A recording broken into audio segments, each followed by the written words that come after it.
Listo, ahora sí, las disculpas del caso por ese atraso que tuvimos. Tranquilo, profe. Previa. Voy a compartirles acá la pantallita y me dicen si ven mi pantalla.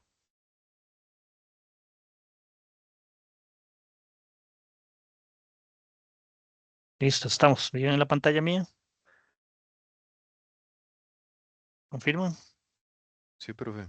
Dice mediación en la presentación, ¿cierto? Correcto. Ok, gracias. Bueno, pues vamos a recuperar un poquito el tiempo.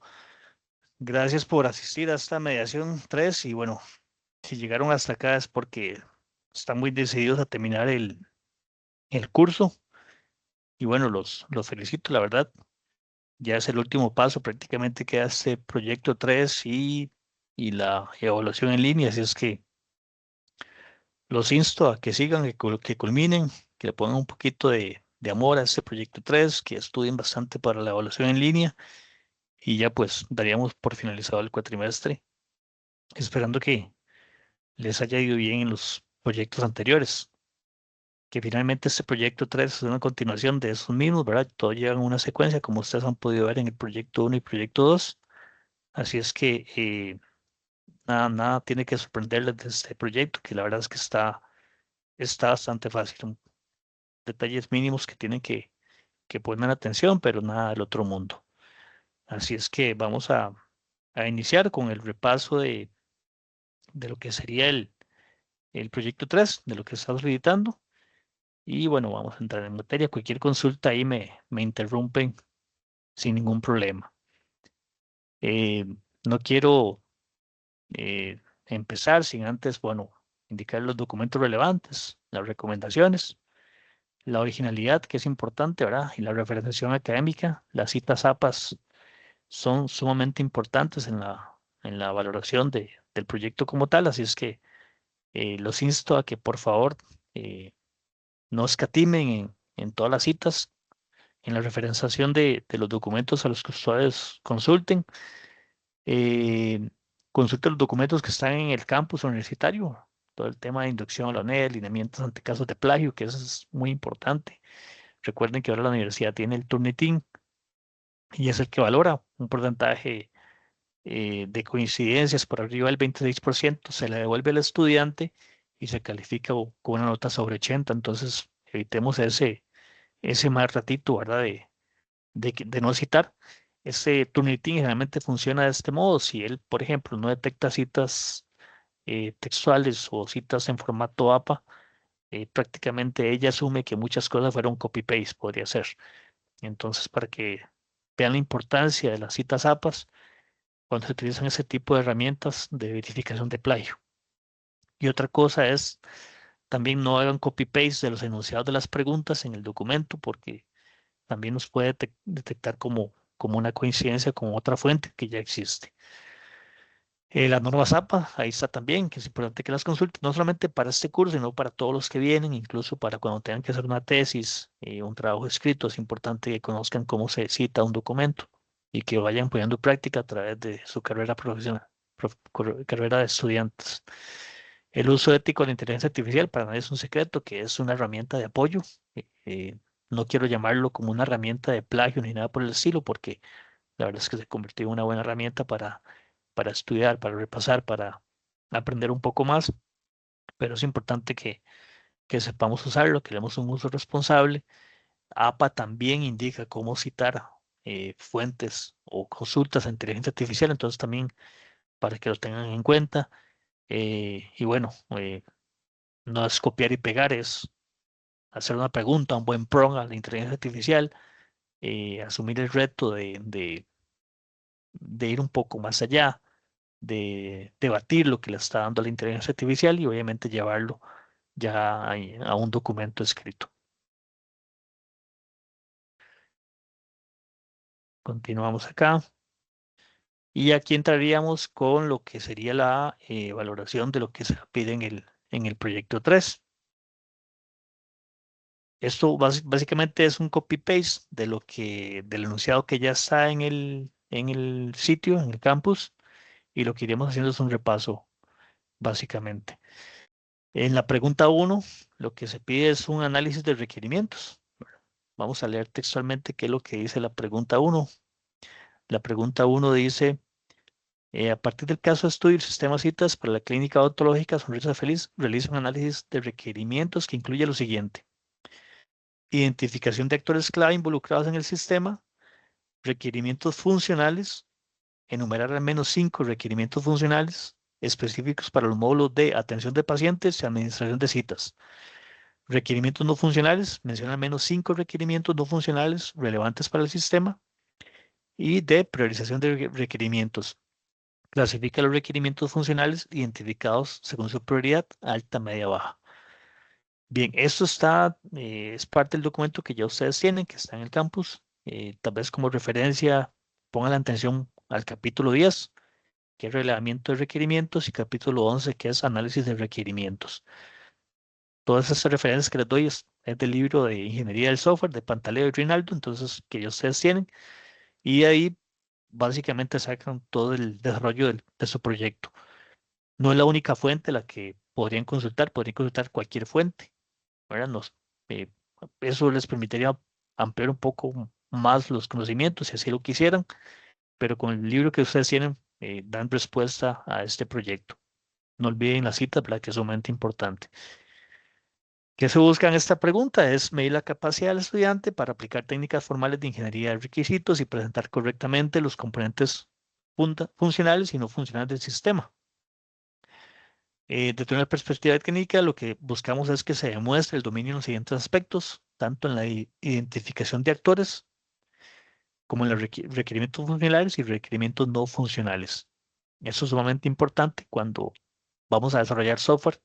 No empezamos de lleno a tirar código como locos, ¿verdad? Sino que nos sentamos, empezamos a analizar qué es lo que quiere el cliente, qué es lo que busca que haga el sistema, qué pantallitas quiere tener, ¿verdad? Y no que nos pase como esta imagencita que está acá, ¿verdad?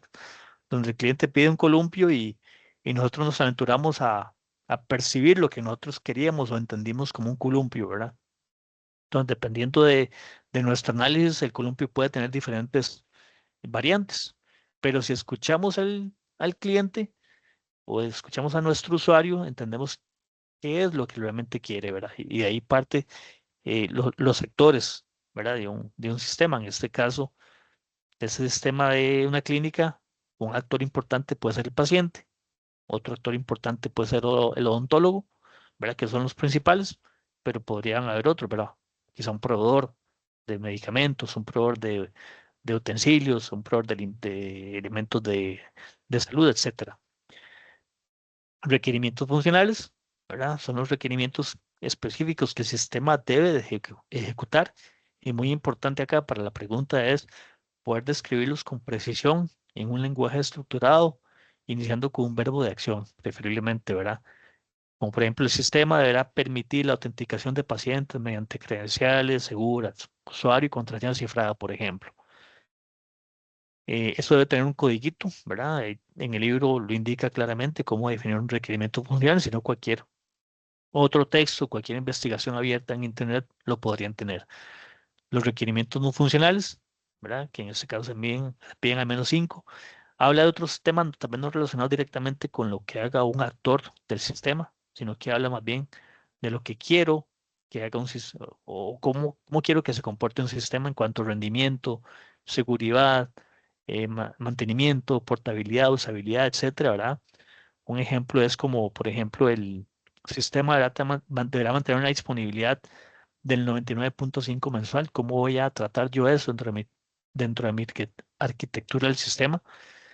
Aquí es muy importante que para este proyecto ni para ninguno de esta materia ustedes necesitan desarrollar, ¿verdad? Básicamente es una interpretación de lo que ustedes quisieran ver en el código o ya finalizado, pero a papel.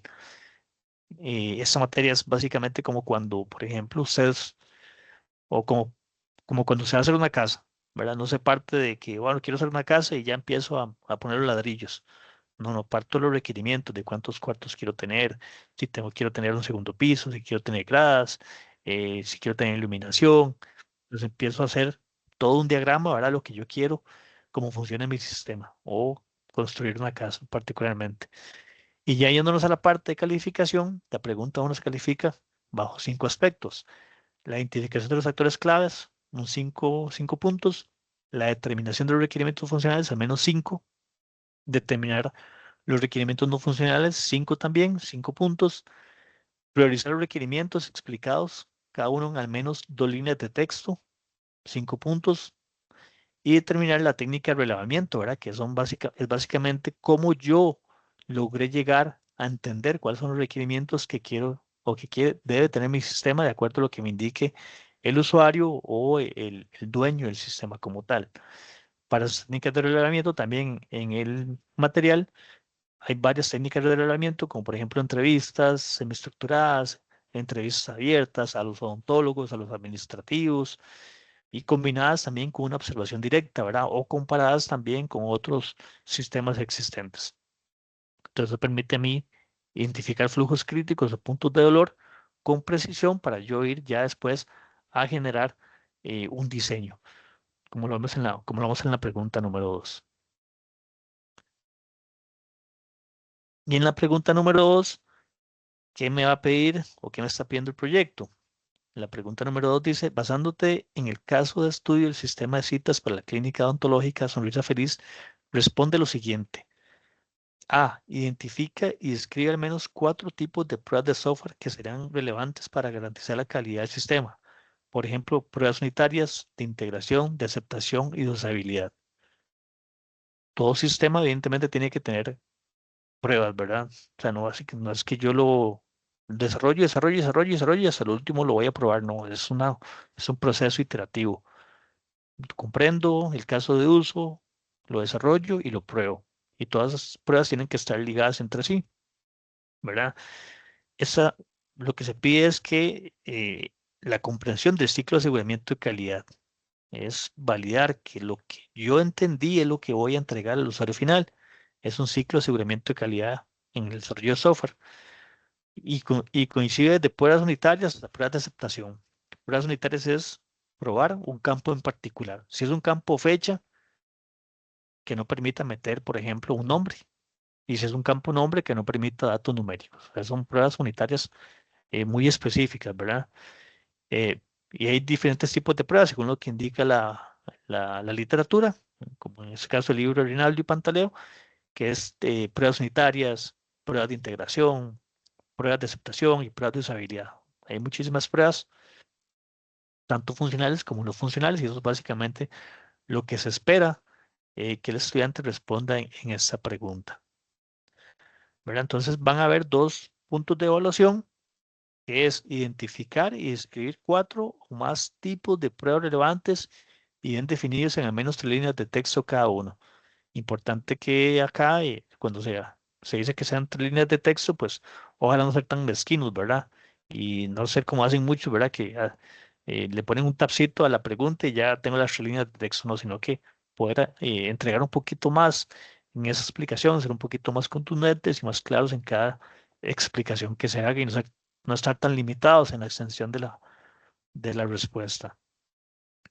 En la parte B se pide que para cada tipo de prueba explicar qué probaría específicamente en el contexto del sistema, indicar quién sería el responsable principal de realizarla y mencionar en qué etapa de desarrollo se aplicaría, ¿verdad? Y eso sería por este lado. También como referencia para esta pregunta, les puedo recomendar el capítulo 16, las pruebas de software, y el capítulo 17, proceso de prueba de software, para que lo tengan ahí y lo noten. Permítanme un segundito a ver si alguien aquí. Aquí no estamos todos. Continúo con la pregunta 3, que básicamente es diseño de software y criterios de calidad. Una vez que ya tengo definidos eh, todos mis requerimientos, los sectores, que entiendo qué pruebas voy a hacer, ¿verdad? Entonces ya empiezo a diseñar el software y empiezo a definir los criterios de calidad sobre los cuales me voy a basar. En este caso, lo que buscamos en esta pregunta 3 es evaluar la capacidad para aplicar principios de diseño orientado a objetos y justificar el uso de una arquitectura de software coherente. Y aquí es cuando, teniendo la lista de requerimientos, ya aquí es donde defino qué tipo de arquitectura voy a utilizar para desarrollar e instrumentalizar mi software. Utilizo un modo de, tal vez una arquitectura cliente-servidor, utilizo o tal vez una arquitectura como las que se utilizan actualmente, que es modelo vista controlador, que ustedes más adelante ya cuando empiezan a programar entenderán qué son esas arquitecturas, pero lo que buscamos es que por lo menos en papel entiendan qué es una arquitectura de un sistema y cómo a nivel de papel ya puedo darme una idea de cómo va a quedar mi software. Ya también hay herramientas que es para prototipar o herramientas para analizar los flujos de UML, etcétera. Pero acá lo que queremos es que en papel por lo menos tengamos claro cómo arrancar de cero para crear un software. Eh, Dentro de las arquitecturas, bueno, ya les dije, el modelo de vista controlar es un elemento que ustedes pueden tener en cuenta. Y como referencia para el proyecto, pueden consultar el capítulo 13, arquitectura de software, y el capítulo 14, diseño de software, que ahí está muy claro y muy bien explicado lo que buscamos en esta pregunta. Entonces, ¿qué vamos a calificar en esta pregunta? Dos aspectos importantes, con puntajes diferentes para cada una de esas subpreguntas. La primera es diseñar una pantalla estilo prototipo para los módulos de administración de agente y cancelación. ¿Qué es un prototipo? ¿O qué podemos entender como un prototipo? Eh, bueno, vamos a hacer un transbordador que va a llegar a la luna. Un prototipo parte de, pueden ser prototipos físicos o prototipos también programados. Obviamente no vamos a generar una botella ahí con un propulsor y que lo vamos a prender fuego y que trate de elevarse. Pues bueno, tal vez en ese aspecto no cabe cómo hacer un prototipo físico, pero sí un prototipo, por lo menos que entienda cómo va, es que va, o sea, va a funcionar ese cohete, ¿verdad? De una forma totalmente, ¿cómo se llama? Virtual, para ya cuando podamos hacer los cálculos respectivos y ya llevarlo a la realidad. Otra forma de prototipo es cuando ustedes ven un estudiante de arquitectura, ¿verdad? Que va con su maqueta de un edificio, eso es un prototipo, ¿verdad? Un prototipo funcional, ¿por qué? Porque ya tiene estructuras tal vez básicas de cómo es la construcción de un edificio. ¿Para qué? Para ya llevarlo a la realidad y a la práctica de constructiva. Lo mismo pasa en sistemas. Yo genero un prototipo a nivel de pantallas. Entonces, genero un prototipo donde voy a ver mi pantalla, no sé, vamos, lo más básico que es eh, una, una cita médica o una cita odontológica. ¿Qué tiene que tener mi pantalla? Tiene que tener un campo de fecha, un campo de cédula, un campo del nombre del paciente, tiene que tener tal vez qué tipo de servicio requiere. Permítame un segundo. Permítame un segundo. Tengo una llamada de la otra sesión y me están llamando acá.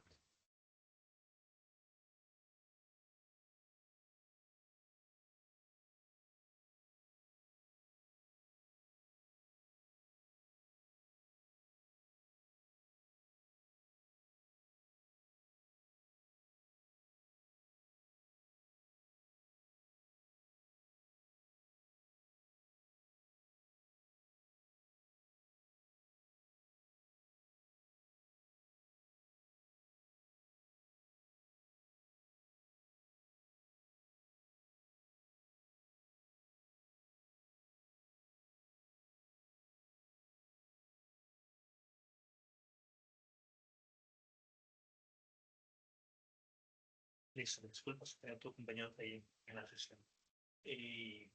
Ok, entonces, ¿qué vemos en esa pregunta 3? Diseñar una pantalla estilo prototipo para los módulos de administración de agenda y cancelación. 5 puntos y ya hay 3 subpreguntas, que es, incluye una breve descripción de la arquitectura propuesta en al menos 5 líneas de texto, generar un diagrama de clases o componentes que represente la estructura del sistema y la justificación del diseño en al menos 5 líneas de texto. La Su pregunta es, evalúa tu diseño utilizando al menos 3 criterios de calidad de software descritos en la pregunta, en al menos 3 líneas de texto por cada criterio. Para cada criterio, explica en menos 10 líneas de texto cómo tu diseño lo cumple o lo mejora. Permítame un segundo.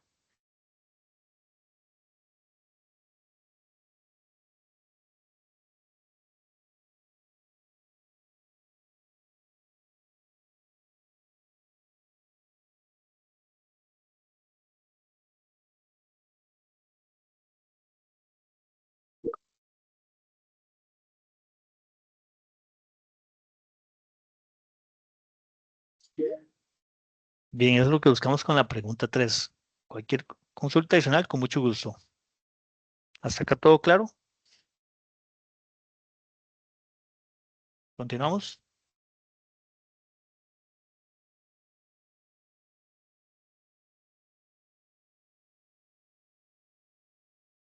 ¿Todo claro? Sí, tal vez alguna reacción ahí para continuar. Ah, bueno, profe, consulta. Ujú. Con la parte de los criterios para esa parte de arquitectura, sería como lo que está en el capítulo 14 que dice criterios de buen diseño, como economía, visibilidad, espaciamiento. Es que estoy viendo que son diferentes a a los que lista la pregunta. Entonces no sé. Sí, correcto. Como te dije, la referencia para esta pregunta está en el capítulo 13 y capítulo 14, diseño de software. ¿Te refieres a cuáles criterios en la Ajá, pregunta? en la pregunta 3 que Ajá, dice evalúa ajá, o al menos usando tres criterios, mantenibilidad, ajá, escalabilidad, reusabilidad. Sí, correcto, es son que son, estos. Ujú. Sí, sí, es que correcto. vieras. Mantenibilidad, reusabilidad, escalabilidad, cohesión y acoplamiento, testabilidad, rendimiento. Ustedes tienen que agarrar el diseño que ustedes están proponiendo y aplicar 3 criterios de esos de calidad de software. Y para cada criterio explicar en al menos 10 líneas de texto cómo tu diseño lo cumple o lo mejora, ¿verdad? Ya, ya, ok, gracias. Ujú. Ok, con mucho gusto. Profe, tengo Si eso otra duda. está, dime, adelante. Em, yo tenía una duda, ahí igual en el apartado B de la pregunta 3 Ujú. sobre que esos tres criterios yo ya puedo englobar, por así decirlo, eh, en general el diseño de los dos módulos. O sea, abarco, por así decirlo, la explicación de esos dos módulos ahí. Sin problema, sin problema. Muchas veces Está estos bien. criterios de calidad son al software en general, ¿verdad? Podría aplicarlos al software en general o podría aplicarlos a un módulo, ¿verdad? Por ejemplo, digamos, en un criterio de escalabilidad, yo aplico la escalabilidad a todo mi sistema, ¿verdad? Que es escalable, que sea en clúster, depende de mi arquitectura, que sea un activo pasivo, un activo activo, ¿verdad? Pero ya cada módulo como tal, yo podría decir que cada módulo aplica la misma escalabilidad de su sistema madre, pero a cada módulo le puedo aplicar criterios muy específicos como el tema de mantenimiento o reusabilidad de un módulo particular, ¿verdad? Entonces, los criterios aplican ya sea a todo el software en general o a módulos por separado, Está bien, profe. con todo gusto.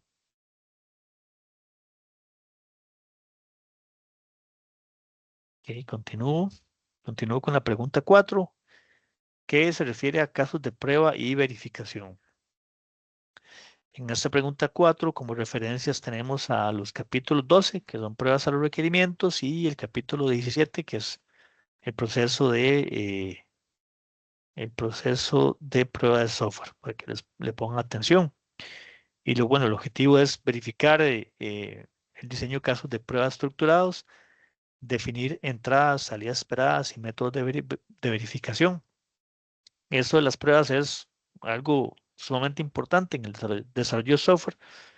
Un desarrollo de software pues no puede salir a producción sin antes no haber sido exhaustivamente probado, principalmente ahora más claro por el tema de seguridad, ¿verdad? Eh, entonces tenemos que tener ese cuidado de cada iteración de desarrollo, someter a a nuestro software a pruebas, incluso de pruebas funcionales, ¿verdad? Unitarias, de componentes, de integración, lo que les comentaba, pruebas muy específicas de un campo, ¿verdad? Eh, y pruebas, las que se usan mucho son las pruebas de carga y estrés, someter a nuestro sistema a cargas excesivas, ¿verdad?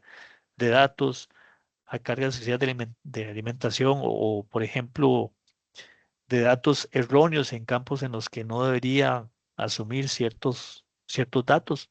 Les comentaba, por ejemplo, un campo que sea de fecha, que no acepte parámetros de texto bien, o campos en los que ella no haya programado bien las límites de memoria y podría generar algún desbordamiento de buffer, ¿verdad? Y hacer un sistema totalmente indisponible. Entonces, es muy sumamente importante que cuando diseñemos un sistema, desde el principio, sin necesidad de llegar hasta el final, definamos los casos de prueba. Para eso también son muy importantes los prototipos porque voy a empezar a definir en cuáles módulos, en cuáles pantallas requiero de pruebas muy particulares. Muchas veces también en los casos de uso, especifico también los casos de prueba para que el mismo programador pueda someter dentro de su proceso de validación y verificación todos esos datos. ¿Qué buscamos en esta pregunta 4? Es seleccionar dos funcionalidades clave y relevantes del módulo administración de citas. Diseñar al menos dos casos de prueba, uno positivo y uno negativo. Positivo es validar que todo quede bien, ¿verdad? Eh, Dentro de un contexto, por ejemplo, de creación de cita o de cancelación de la cita, ¿verdad? ¿Qué pasa si, por ejemplo, cancelo una cita que era de ayer, ¿verdad? Debería haber un error, ¿verdad? Debería decir, bueno, ahí no, ya el tiempo pasó, ya es posible cancelarla, ¿verdad? Solo tiene que salir un mensaje y tiene que quedar también en una bitácora. Eso es un caso, digamos, negativo. Y positivo es obviamente que se logre, con todos los datos que ya le alimento al módulo, poder, en este caso, eh, poder generar una cita totalmente válida. En la parte B, explicar cómo el sistema cumple con el resultado esperado en al menos 5 líneas de texto, ¿verdad? ¿Cuáles son las condiciones sobre las cuales mi prueba va a ser positiva o va a ser negativa, ¿verdad? O qué resultados debo esperar ante un caso, por ejemplo, en el que les comentaba. Si voy al historial de citas, si tengo una cita que fue ayer y yo trato de cancelarla, debería salir un sistema, debería saltarme un error, ¿verdad? Eso indica que hay una validación correcta desde la programación. Pero si no hay un error y yo logro cancelar una cita ya pasada, eso es una prueba negativa, ¿verdad? No está dando con el resultado esperado. Y bien, bueno, referencia nuevamente, repito, capítulo 2 y capítulo 17 para esta pregunta, no sin antes decirles que, bueno, que también pueden consultar cualquier otro texto, ¿verdad? Que les ayude a reforzar el conocimiento y a mejorar el trabajo escrito. Eh, ya eso sería la pregunta 4, es un poquito más corto. Y aquí, bueno, el tema del formato, que casi que es lo primero que vemos, ¿verdad? Pero eh, no quería, bueno, empezar por el formato, sino quería dejarlo de último porque tal vez es a lo que menos le ponemos atención y tal vez es lo que les va a ayudar también a ustedes a irse adecuando constantemente a mejorar sus trabajos escritos y prepararse para una posible tesis, no solamente para esta carrera, sino si tienen planes de crecimiento académico mayor, una maestría, una licenciatura, pues es importante que entiendan que la estructura de un proyecto es tan importante como su desarrollo o como responder a las preguntas como tal. De la importancia de la portada, una portada limpia, una portada ejecutiva, seria, formal, ¿verdad? La tabla de contenidos, ¿verdad? Que diga, no sé, pregunta uno eh, A, B, tal página, ¿verdad? Y no que copien todo el enunciado de la pregunta y aparezca en la tabla de índices. Eso se ve demasiado feo y evidentemente ya en un documento formal no está bien visto. La introducción de una página o la completa, ¿verdad? Que aporte al trabajo que están realizando, eh, que sea parte o que explique por sí sola la introducción, el trabajo a realizar, qué es lo que se quiere lograr con el trabajo, qué es lo que se quiere o que se pretende conocer y aprender. Y las conclusiones también, las conclusiones van muy amarradas a la introducción. Recuerde que esto es como contar una historia. Tengo la portada, ¿verdad? Tengo la tabla de índice, que es lo que el lector va a ir entendiendo qué es lo que tiene el documento. Entro a la introducción para que introduzca precisamente, y valga la redundancia, al lector del documento qué es lo que trae ese documento, ¿verdad? Y no siempre ideas vagas ahí, sino que enfocarse qué es qué es lo que trae cada pregunta, qué es lo que voy a aprender, qué es lo que espero al finalizar el documento, entender el desarrollo de cada una de las preguntas y finalmente la conclusión, qué aprendí, qué obtuve del desarrollo de este trabajo, etcétera. Muy importante en todo el cuerpo del documento que hayan citas, mejor que sobren, que no que falten, ¿verdad? Todas las citas que sean posibles, ¿verdad? Cualquier eh, frase que ustedes agarren de un documento o de cualquier fuente, pues puede citarla, ¿verdad? Y que no caiga en manos de Turnitin y que les vaya a pasar un mal rato, ¿verdad? El tema de la bibliografía, importante, ¿verdad? Cualquier bibliografía que ustedes consulten, puedan dejarla clara en en el apartado este de la bibliografía. Y bueno, eso sería básicamente eh, el proyecto 3, ¿verdad? Eh, ya no está en mi pantalla, ¿verdad? ¿Cierto? Ya la cancelé. Ya no la ven, ¿verdad? ¿O sí? No, ¿verdad? Yo ya No no. me sale. Ok. Voy a compartir nuevamente.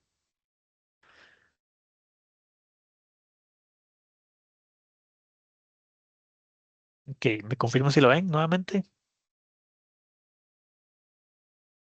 ¿Sí la ven? Sí, Sí. Ok. Bueno, esa es básicamente la presentación que les tenía para hoy en un barrido del proyecto 3. Ya este documento ustedes lo tienen en sus manos y a partir de la página 8 es donde ya vendría cada preguntita, que fue lo que expliqué. Hicimos el barrido por cada una. Y al final de cuentas la tabla, ¿verdad? Con el puntaje, ¿verdad? Muy importante que tengan en cuenta todo el tema de extensiones solicitadas, de que sea bastante claro. Y básicamente, pues ya lo demás quedaría en sus manos. Ya les di las referencias de la ubicación del libro, del material. Y bueno, también importante que puedan verlo, el tema de orientación académica, que también les va a ayudar mucho a finalizar el proyecto e indicarles que este proyecto estaría para finalizar o para entregar, ya les digo,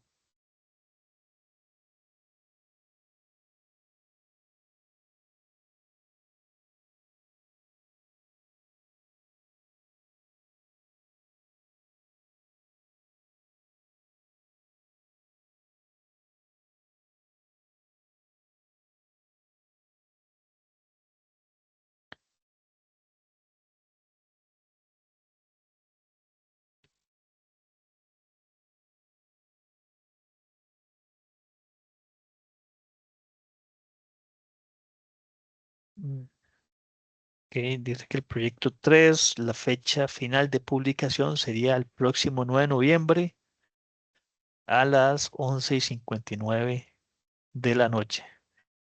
Sería hasta el domingo a medianoche, tienen tiempo de entregar el documento. No esperen hasta el último momento. Ojalá puedan entregarlo antes, pero no sin antes haberlo revisado. 2 o 3 chequeos importantes, ¿verdad? Para que el trabajo quede completo. No sé, jóvenes, si hay alguna consulta adicional, pues abro el espacio. Profe, una pregunta, pero ya no con el trabajo, sino con lo de la evaluación, que es el Ujú. 23. O sea, Ajá. ¿qué tipo de evaluación es? ¿Es como un examen teórico de todos los capítulos del libro? ¿O hay que resolver un caso, no sé, como planteado, aplicando todo lo del libro? ¿O de qué es? Es, es una evaluación en línea, es es una serie de preguntas de selección única. Eh, Esa está para el 23, domingo 23 de noviembre de 9 a 10 de la mañana. Básicamente es eso, es un examen de la materia vista y lo que se aplica lo pueden ver en la parte de orientación académica. Igualmente va a haber una mediación donde se les va a explicar un poco sobre esa evaluación, que es el martes 18 de noviembre, para que estén atentos y ojalá puedan asistir. Ahí se les amplía un poco más la explicación de esa evaluación en línea y toda la materia que va a aplicar. ¿Sí te respondí Ok, la pregunta? gracias. Sí, sí, gracias. Con todo gusto. No sé, joven, si hay alguna otra pregunta.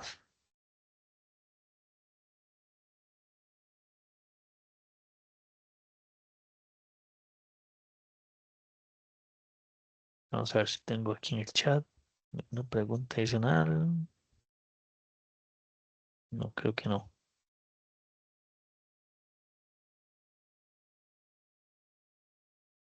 Creo que no. En todo caso, bueno, la sesión de la mediación va a quedar grabada, va a subir al campus y la pueden consultar en cualquier momento. Y si no, pues el foro queda abierto para sus tutores, para cualquier consulta adicional sobre el proyecto 3.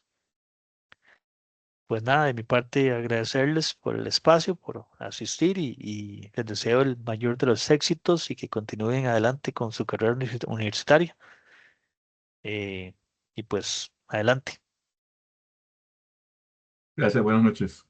Buenas noches, que estén muy bien. Gracias, buenas noches. Hasta luego. Buenas noches.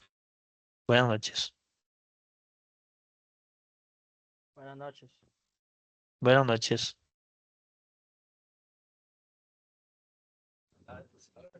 Buenas noches. Buenas noches.